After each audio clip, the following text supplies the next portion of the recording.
to tonight's Emerging Scholars Talk. I'm delighted to have Alma Husalia here from the Department of History. I should say that this presentation is also co-sponsored by the Center for Slavic, Eurasian, and East European Studies, the Center for European Studies, and the Department of History. I'm Patricia Rosemeyer. I'm the director of the Carolina Center for Jewish Studies, and I'm delighted to have you all with us tonight. Let me introduce our speaker while I keep admitting people, so pardon my trying to do two things at once. So Alma Husalia is a PhD candidate in history at the University of North Carolina at Chapel Hill. She holds a BA in the School of Public and International Affairs from Princeton and an MA in history from UNC Chapel Hill. In 2025-26, and actually starting this Wednesday, she will be traveling to Germany. She'll be a fellow at the Leibniz Institute for European History in Mainz. And her research has been supported by the Claims Conference Saul Kagan Fellowship in Advanced Shoah Studies, the Central European History Society, and the Jack Joseph and Morton Mandel Center for Advanced Holocaust Studies, among others. She'll be talking a bit about part of her dissertation tonight, and her dissertation focuses on the ideological functions of property seizure and its implementation in the independent state of Croatia. And she's recently published an article discussing Aryanization in the town of Varaždin, which was published in Holocaust and Genocide Studies last year. So please join me in welcoming Alma Husalia.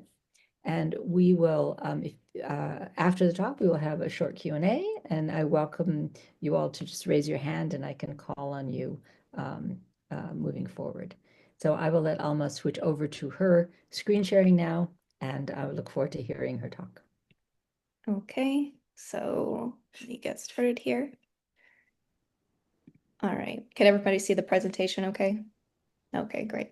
So hello, everybody. Thank you, Patricia, for the introduction, and thank you again to the Carolina Center for Jewish Studies for inviting me to give this talk this evening and for your support of my research here during my time at UNC. And of course, thank you to everybody who's joined us tonight as well.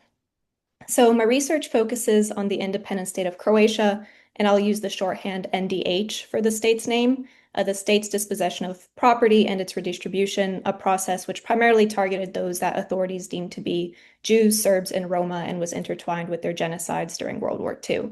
As soon as the NDH came into existence in April 1941, it passed a number of decrees and created new state offices in pursuit of these campaigns of expropriation. But their implementation, however, was not so straightforward, and it raised a number of questions regarding belonging and the nature of the new state in the process. So today I'd like to discuss one area that I study in my dissertation with you all as to explore some of these dynamics in detail, and that town is Bjelovar in northeast Croatia. Before I get to Bjelovar itself, though, I want to start off with some context. So in March 1941, Prince Paul signed the Tripartite Pact, which was meant to join the Kingdom of Yugoslavia to the Axis powers. But this move was quite unpopular, and it triggered a military coup and anti-Axis protests in the capital of Belgrade, which especially angered Nazi Germany. So in response, on April 6, 1941, the Axis powers invaded Yugoslavia. And the underprepared Yugoslav army couldn't handle this onslaught, and the state collapsed in a number of days. This map here is meant to indicate how the state was parceled out right after the invasion in a mix of both directly occupied and collaborationist entities. And for our purpose today, Bosnia and Croatia became part of one state called the NDH, and the Ustasha movement became the state's leaders. Here, I want to note that actually the Ustasha were not the first choice of the Axis to lead this new state. Nazi Germany actually wanted the Croatian Peasant Party, which was the most popular Croatian political party in the interwar period, to rule the NDH. But the party's leadership refused. So this perceived as stable transition was not really meant to occur. And then the Ustasha, a fascist movement which had primarily operated in exile during the interwar period, only then came into power. And so with this choice came a large degree of uncertainty. Many people living in what was now the NDH likely knew who the Ustasha were, primarily because they had assassinated the Yugoslav King Alexander in 1934, but the Ustasha were not a mass popular movement, nor were the ins and outs of their ideology also clear. They were well known for being anti-Yugoslav and pro-Croatian independence, but what that independence was supposed to look like in practice was less well known. So what does this transition actually look like in Bjelovar itself? In fact, leadership in Bjelovar staged an uprising in the middle of the Axis invasion and declared independence prior to the NDH actually being created. And this was the only place in the whole state where something like this even occurred. The revolt started amongst officers in the Yugoslav army who refused to fight the Axis. Having heard news of the rebellion in the officer corps, clandestine Ustasha members in the town of Bjelovar, including Mayor Julia Makanec, decided to capitalize on these events and connected with the units that were in rebellion. On April 8th, Julia Makanec declared Bjelovar to be part of an independent Croatian state and used ties with the local Germans to bring Nazi forces to Bjelovar and secure the town. And so the leaders of the revolt, including Makanec, are pictured here on this slide. Makanec is in the first row. He's in the middle wearing glasses. Besides being the town's mayor, he was a doctor in philosophy and a professor in the town's high school, the local gymnasium. And so in the coming weeks, it became obvious that the leaders of this new Croatian state had little tolerance for its minorities. In Bjelovar, which was a town of about 10,000 people in 1941, a little more than about 1,000 were Serbian Orthodox by faith, and about 400 were Jewish. The rest were mostly Serbo-Croatian speaking Catholics. In the Ustasha's worldview, both Serbs and Jews were working together as part of a conspiracy to destroy the Croatian people, and thus their influence needed to be removed from the Croatian nation state.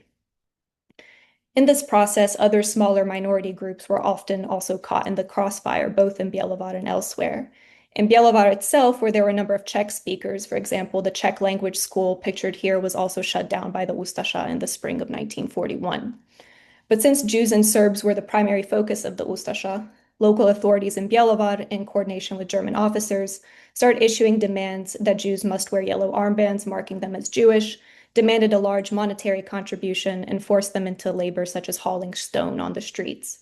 One Jewish survivor later testified after the war's end that the city council had ordered that Jews could not go to the town's market prior to 10 a.m. In practice, this actually meant that Jews couldn't buy food at all because the market was closed by then. Those Orthodox that Ustasha officials deemed as especially being politically suspicious were also soon arrested and targeted otherwise. This included Orthodox priests, Yugoslav army officers, and anyone who had moved to Croatian territory from Serbia after 1918. In other words, they were deemed as being a Serbian colonist of Croatia during the Yugoslav period. Town authorities then demanded that these Orthodox wore red armbands marking them as being Serb. And these sorts of measures, which marked individuals, preceded decrees from central authorities in the capital of Zagreb by a few weeks. The state's central leaders actually did not want to continue this idea of marking Serbs as Serb, so this ordinance against Orthodox was later rescinded, but Jews continued having to wear badges marking them as such. In late April, too, Ustasha from Bjelovar took part in a massacre of Orthodox men and boys in the nearby village of Gudovac, which was a preemptive attack apparently planned in response to the belief that Orthodox residents were planning a rebellion against the NDH. So in short, this transition to Ustasha rule in Bjelovar was quite violent. But rather than assuming the anti-Serb or anti-Jewish sentiment was widely popular in the town, I want to ask here, what were townspeople's reactions to these changes and how they perceive what was actually happening around them? In my research, I suggest that looking at the state-led expropriation and redistribution of property sheds light into understanding how the NDH tried to communicate the ideas behind and also implicate its citizens in creating a new nation-state that was rid of its allegedly suspicious minorities. And the state gave itself a wide authority to expropriate anyone who had been deemed to be working against the state and its interests, even if they were perceived to be otherwise Croat or racially quote-unquote Aryan otherwise. In areas that had large ethnic German minorities, for example, archival sources show how much local NDH leadership did not want Germans gaining access to property and thus political and economic influence in the process. In short, this implementation of expropriation ended up raising questions about who was supposed to be expropriated and who was actually supposed to be the beneficiaries of this process. For Bjelovar in particular, because of its small size, we can perceive both how everyday people and the community at large became involved in theft, but also how they learned to communicate with higher authorities using Ustasha language when they became dissatisfied with the state of affairs.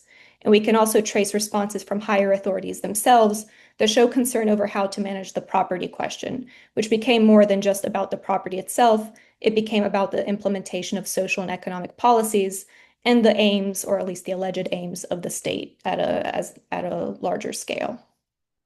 And so the Ustasha's economic ideology itself centered on creating a Croatian national socialist economy. They were anti-capitalist, anti-communist, and in general venerated the peasantry and a traditional way of life. Since about 80% of the new state's populace was actually peasantry, and even many urban residents were of recent peasant background, this was a clear attempt to try to appeal to a broad base with this sort of rhetoric and propaganda. As a consequence, any quote-unquote foreign-owned property needed to be seized because it needed to instead serve the interests of the Croatian people. And propaganda reiterating these claims were printed in local papers, like here.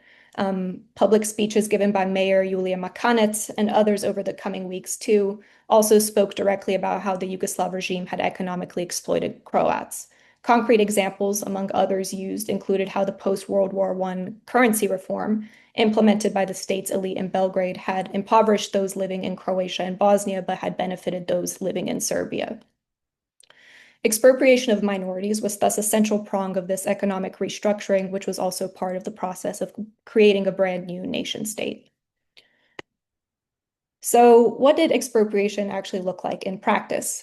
Julia Makanec and his associates first named supervisory trustees over a few Serb and Jewish-owned businesses in Bjelovar by the end of April. And these trustees often supervised the business's finances, but they sometimes left the original owners in charge of running the business if the trustee themselves didn't have the pertinent technical expertise. As deportations picked up in the summer of 1941, so did the level of expropriation locally. In June, the NDH had signed a population exchange agreement with Nazi Germany, which was meant to enable the deportation of Orthodox into Serbia, and the idea was that Germany would send an equal amount of Slovenes from occupied Slovenia into the NDH. And so the NDH also began expanding its concentration camp system at this time, which further enabled the amount of deportations to take place. And one transit camp for deportees was also in Bjelovar. It was located in an unused portion of a steam mill, which is pictured here, located right on the edge of the town center, and it had direct lines leading to the town's central railway station. School teachers who were not working during the summer were ordered by the town government to work in the transit camp and collect the belongings of prisoners coming into the premises. Already, ordinary people were coming quite literally face to face with these intertwined processes of persecution and theft. But in this period, too, we can also see attempts from those trying to help Jewish or Serbian Orthodox individuals, arguing that they posed no threat to the Croatian people. This spurred warnings in the local press, informing citizens that they should not act in this manner, especially for those Jews who were applying for the NDH's quote-unquote honorary Aryan status and were trying to collect signatures as part of their application.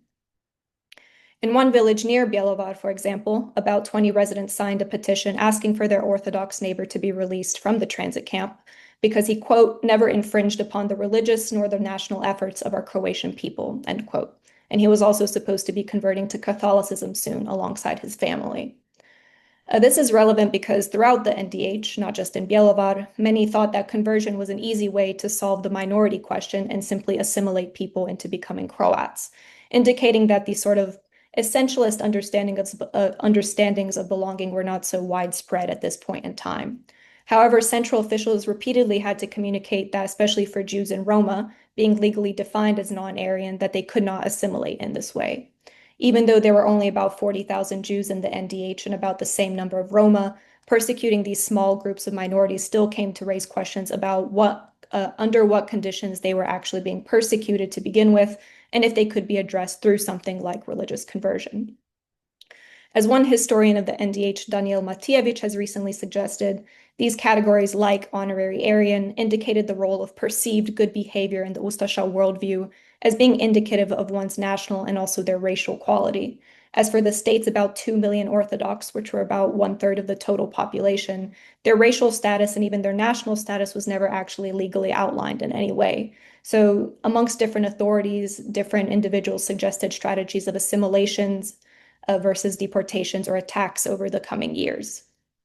As for this villager that I just mentioned, the response from the officer in charge of Bjelovar's transit camp indicated that he thought these villagers writing the petition were no real Croats since they were intervening on behalf of a Serb.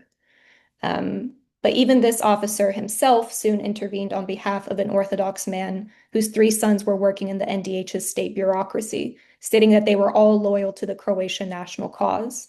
So exceptions were available to some, but they hinged heavily on subjective categories such as people's past behavior, their perceived loyalty, as well as their personal relationships with certain Ustasha or other state officials.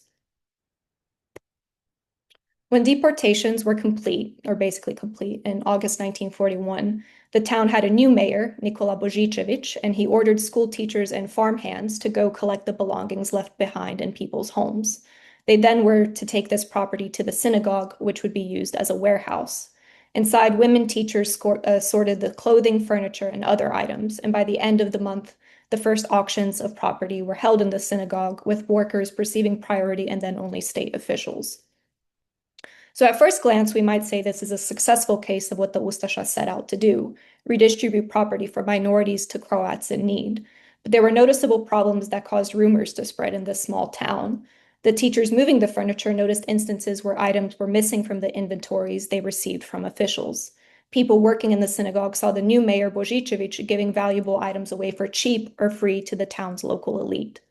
And some of the town's officials who were once poor were now living in comfortable apartments, and they and their wives were wearing new, elegant clothing. So while townspeople had attended auctions, the property sold at these was mostly ordinary clothing and household items, not anything so luxurious and not in such great amounts.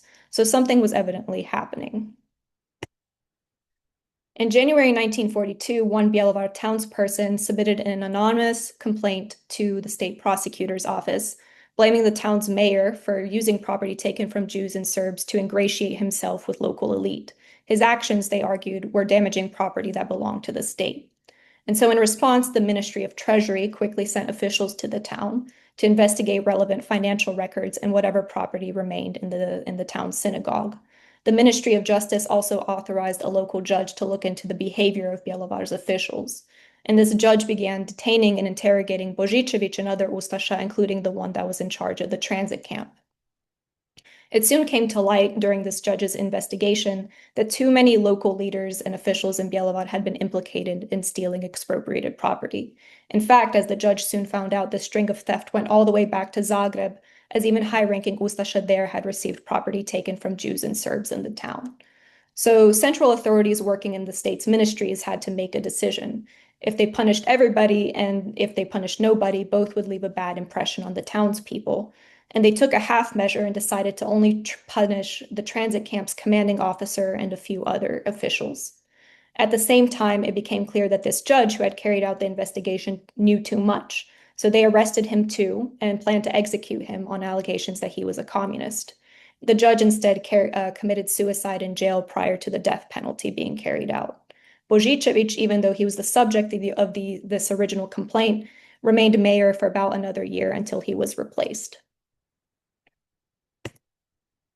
So it's difficult to truly know what the aftermath of this all was in Bjelovar and the town's public opinion, but archival sources give the impression that it was quite negative. Local authorities began expressing concerns about what these cases of corruption were doing to public opinion towards the Ustasha movement. Multiple letters were also sent from town residents to central authorities indicating their unhappiness with the redistribution of property in the town. One man wrote to the Minister of Treasury himself, arguing that only well-off people, especially those who weren't locals to Bjelovar, were given seized businesses to run. And he explicitly indicated in his letter that the entire social function of the nationalization project was falling apart. In general, 1942 saw efforts from the central state to try to fix the misappropriation of property which had occurred in 1941. The Ministry of Treasury, for example, had decided to take over the management of expropriated property itself. It had previously belonged to a different independent office, with the minister indicating in a post-war testimony that he suggested this as to stop the misappropriation of property throughout the state. Central authorities also convened a new consultative parliament, which also formed committees aimed at investigating local instances of theft. Official propaganda, like here in both texts and speeches, began demonstrating an apologetic tone, indicating that the central state saw a need to address what was going on to the rest of the state citizens. With widespread wartime shortages, poverty, and the refugee crises due to the civil war that was taking place, the certain Ustasha were getting rich while others were suffering, were not supporting the state's claims that it was actually acting in the best interest of the Croatian people and leading this new state. And this sort of back and forth continued until the war's end in 1945. So, who was supposed to be expropriated, who was to get exceptions, who was supposed to receive property, and how should the state actually manage the process of seizure and all the technical debates that arose in that process. Debates over revising racial laws or returning property to quote unquote worthy minorities were going on as the partisans were quite literally at the outskirts of Zagreb in May 1945. When it was clear that the war was lost, NDH officials began emptying out chests full of seized currency, gold, and gems to take as they fled Croatia and went into exile. So, studying this state-led expropriation by the NDH reveals some more complicated threads about different ideas about belonging shared by both everyday people and authorities at this time. And instead of theft being only a side note to the Ustasha's violence, with this research, I suggest that its implementation was intertwined with the legitimacy of the new state and its leaders, and it also shows how the actual implementation of persecutory policies took place in practice. In the post-war, it was also clear that the NDH's expropriation of property left a mark on Bjelovar's townspeople. New authorities in the town immediately began prosecuting what was known locally as the Temple Affair, as well as the suicide of the judge who had investigated the town's authorities. In the tribunal's documents on this case, it is striking that they were not litigating the question of deportations themselves. Rather, it was that Ustasha had acted in an unscrupulous manner with what they quite literally called state property and had gotten away with it. So the new post-war Yugoslavia heavily condemned and punished the violence committed by the NDH and the Ustasha. In this 1946 magazine, for example, photos of the gold, and I apologize, those are golden teeth in one of those photos, found hidden in a Zagreb monastery, indicted one section of the Catholic clergy for collaborating in the Ustasha's theft during the war. And the new state, in positioning itself as the product of a popular anti-fascist struggle, also saw it important to highlight the NDH's endemic corruption and the greed of the Ustasha and those who had worked with the Ustasha as to reduce its legitimacy. So thank you for your attention. Thank you, Alma. Really fascinating, an area that I know little about and now know a little more about. And I'm sure there'll be some questions. I might start with one if I could take advantage of that. And I'm wondering if the organizations looked to the German systems of appropriation as models, or if they created it from scratch themselves. Mm-hmm. Yeah, so there were actually both German experts who were imported into the NDH to try to help them guide this process of Aryanization. Some of them complained that Croatian officials were hiding what they were doing because they didn't want basically to put the NDH in a position where German occupation authorities or the Nazis in general knew too much. So there was this sort of complicated relationship there. But they also did look to Germany and other countries to try to see what they had been doing with the expropriation process, both during World War II itself, but also after World War I. I found documents indicating, ministers and different officials in the Ministry of Treasury looking to what had happened in Romania or Hungary after World War I as how do we deal with this minority question and the question of minority property. So both looking to their contemporaries as well as the past as to try to figure out, especially with regarding the Serb question, because there were so many Orthodox in the state, how do we actually approach this issue of expropriating and redistributing property? Fascinating. Thank you. Mm-hmm. Floor is open for questions. And feel free just to unmute yourself and ask, or raise your hand.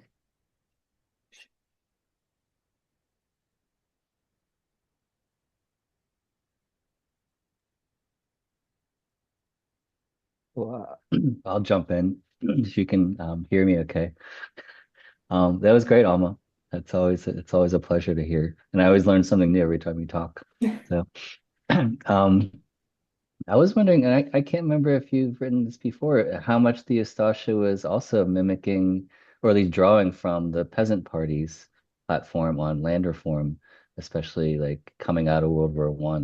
It Mm-hmm. seems like they might have sensed a a political sort of platform and a political need that they could then were then trying to appropriate within their own sort of, you know, disturbing racial, imprecise racial ideology.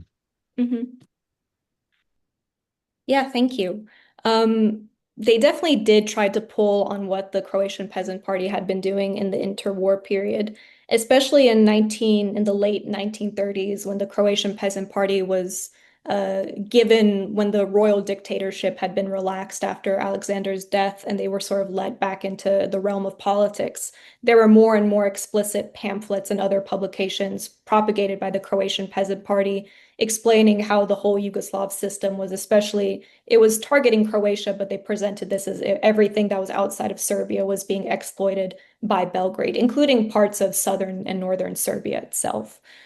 So they pulled on this aspect of the Croatian Peasant Party, and they also tried to pull in 1941 anyone who was of great stature in the Croatian Peasant Party during the interwar period and tried to pull them into leadership positions in the Ustasha movement. So a number of governors and town mayors and other officials were deliberately integrated from the Croatian Peasant Party as tried to boost their sort of popularity and also their standing in a more general sense that people had been more active in interwar politics compared to those who had been in exile were sort of drawn in as a way to, sort of bolster their legitimacy both at a local and a national level.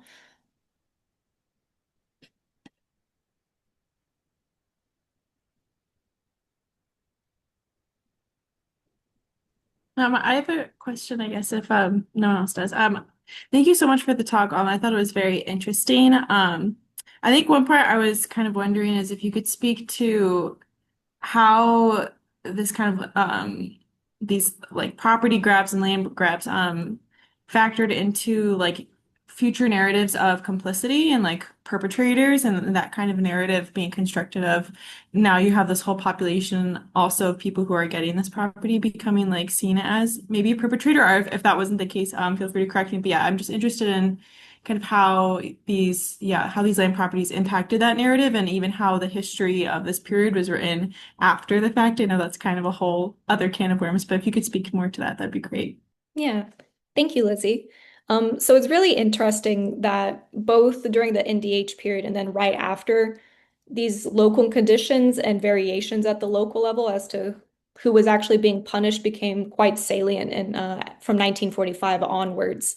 A number of indictments in the post-war period punishing people for having taken part in the expropriation of property, whether that meant they had actually taken personal belongings or whether they had ran a seized business quite explicitly said that they had served a propaganda purpose for the Ustasha regime because through participating in these campaigns of theft, they had shown what the NDH will provide to those who basically take part and support what it's doing. At the same time, though, sometimes people got away with it, and it's very unclear to me for what reasons why the documents only say so much. Recently, I was rereading some things for the town of Varaždin, and I had thought because I have found an indictment of the town clerk who had basically personally organized all the expropriation of theft and all the auctions and everything at the local level. He had been sentenced to death by the military court in 1945, and I thought it had just been carried out.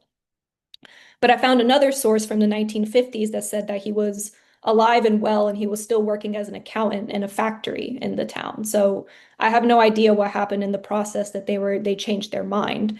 But it does seem basically, this different sort of calculation of who was more sort of useful at a local level or who had better ties with the new leadership could sort of affect who actually got punished and who didn't get punished for questions of theft in the post-war period. Thank you. Mhm.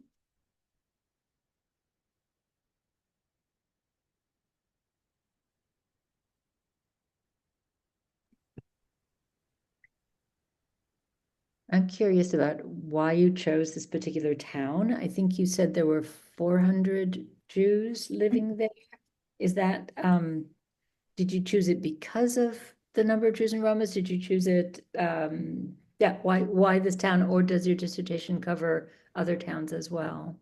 Yeah, so my dissertation looks at 5 other towns. Bjelovar is one of the smaller ones alongside Varaždin. But I made a calculation sort of based on the NDH had two occupation zones, and so I wanted to look at those who were continuously under the German occupation zone from 1941 to 1945. Bjelovar was one of them. I also wanted to look at Bjelovar specifically because of this issue of it revolting, which was, like I said, was not in anything similar happened in other parts of the NDH. And this Gudovac massacre, I sort of only talked about it in just a little bit, but this is like the first major massacre of any minority in the NDH happens. It's, I believe, April 21st, 1941. So this transition period in the town is kind of interesting and unique in a number of ways. But because it was also sort of a local center of power, there was a county government located there that I thought it gave a good sort of way to juxtapose, especially with other towns, what happened where and for what reasons, what sort of factors influenced this sort of transition period and then the process of expropriation itself. Thank you. Other questions? Yeah, I can jump in with a question. Alma, thank you for your talk and for your research overall, which we both have both been excellent.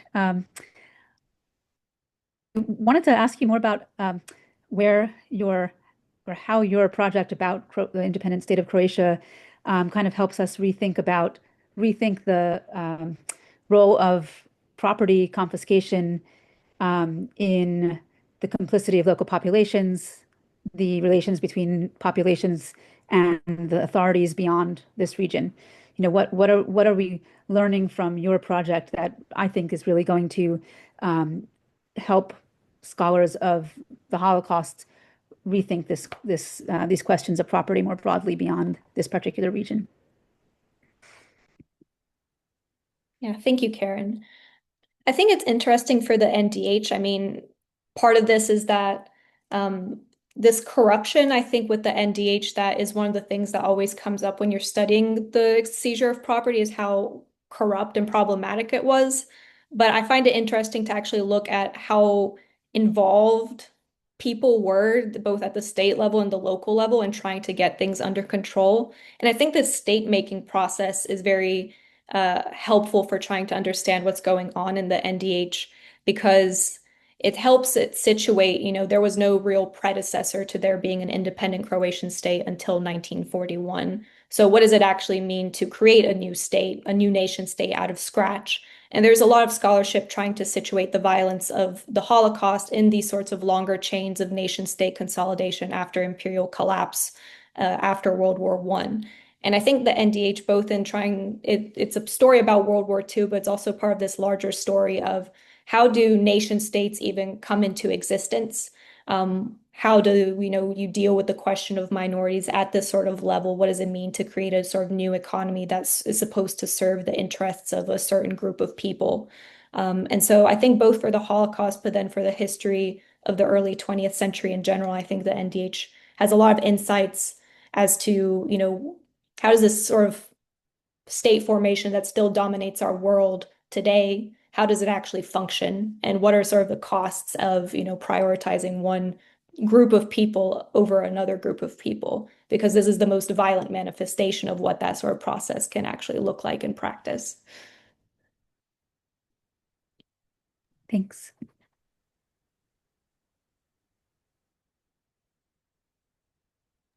I have a question, if I may.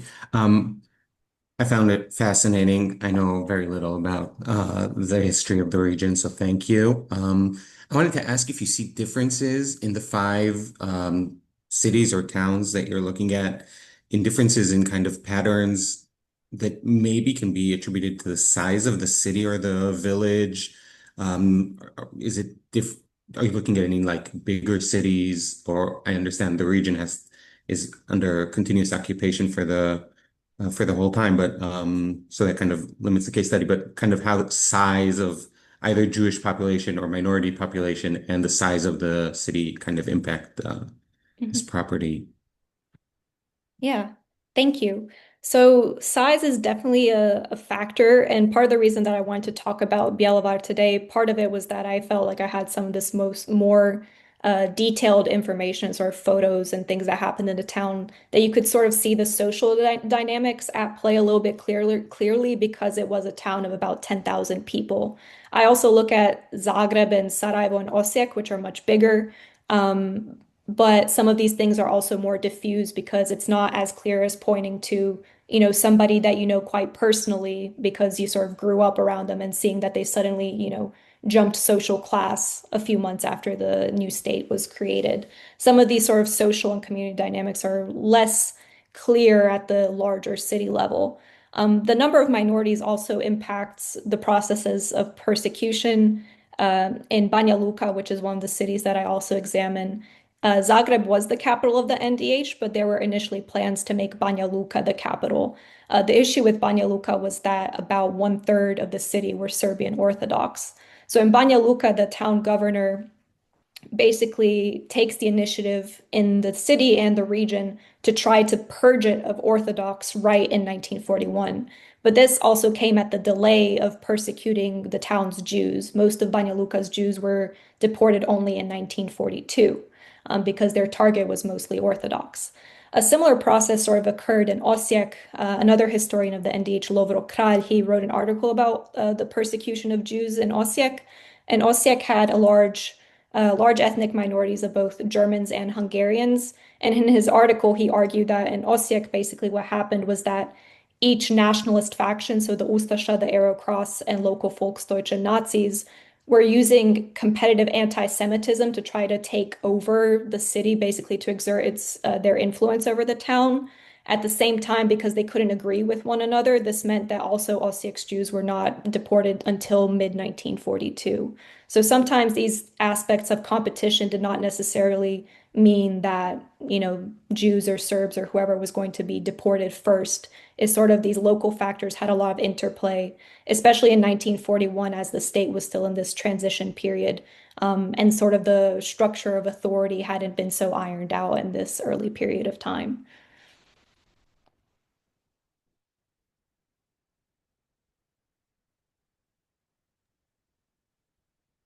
Any other questions? Gets more and more fascinating the more you talk about it, Alma.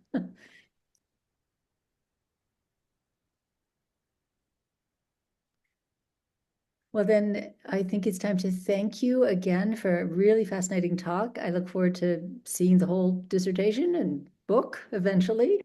Thank you very much. And also thanks to the audience for participating and attending. And I wish everybody a pleasant evening. If you are interested in more center talks and presentations, please visit our website because we have some good things coming up in November. Thank you all very much. And Alma, you can stop recording. All right, thank you. Thank you.